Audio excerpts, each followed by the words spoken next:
রাজপথে ছিল বলে শুনেছি ঢাকা না দিল্লি, দিল্লি না ঢাকা। কিন্তু নির্বাচনের মাত্র 3 দিন আগে ডক্টর ইউনূসের নেতৃত্বে লন্ডনে আমেরিকার সঙ্গে যে অশুভ বাণিজ্য চুক্তি, যে দেশ বিক্রির চুক্তি, যে দেশের স্বার্থ বিক্রির চুক্তি, দেশের শিল্প কারখানা বিক্রির চুক্তি, দেশের কৃষি বিক্রির চুক্তি করা হলো, তারপরে আমরা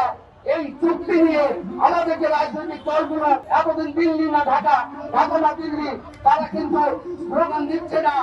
ঢাকা না ওয়াশিংটন, ঢাকা না আমেরিকা। প্রিয় বন্ধুরা, আপনারা ইতিমধ্যে জানেন নির্বাচনের পরে জাতীয় সংসদে প্রথম অধিবেশন চলছে। সেই প্রথম অধিবেশন যখন চলছে সেই সময়ে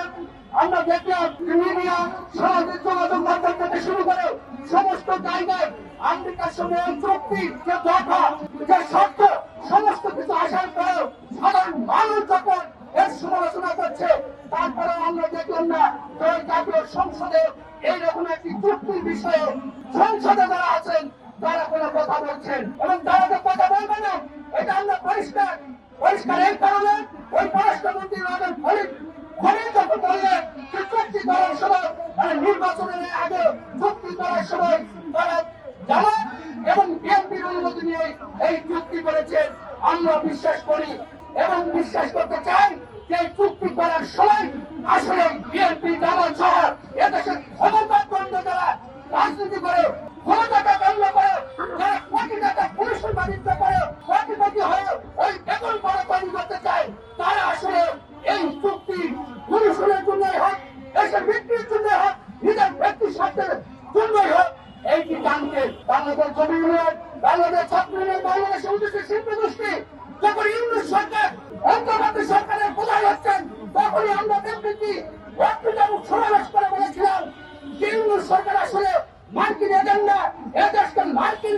সাম্রাজ্য হাতে হাতে তুলে দেওয়ার জন্যই ক্ষমতায় এসেছে। ওই সে কি বিশ্বাস হোক আর আমেরিকা প্রশাসনের নতুন সরকার হিসাবে হোক, তারা এই দায়িত্ব পালন করবে। আগামীতে আসলে আমরা এই বাণিজ্য চুক্তি হতে দিব না। এই বাণিজ্য চুক্তি বাধ্য করার জন্য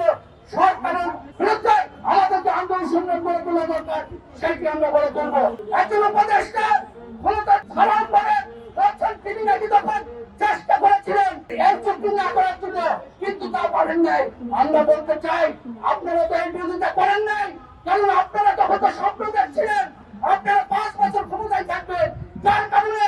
আপনারা ওই ক্ষমতায় যখন ছিলেন এই চুক্তির বিরুদ্ধে আপনারা কোনো কথা বলেন নাই। এখন 3 বছরের জন্য, 4 বছরের জন্য বাইরে এসে বলছেন আপনারা চেষ্টা করছেন জাতি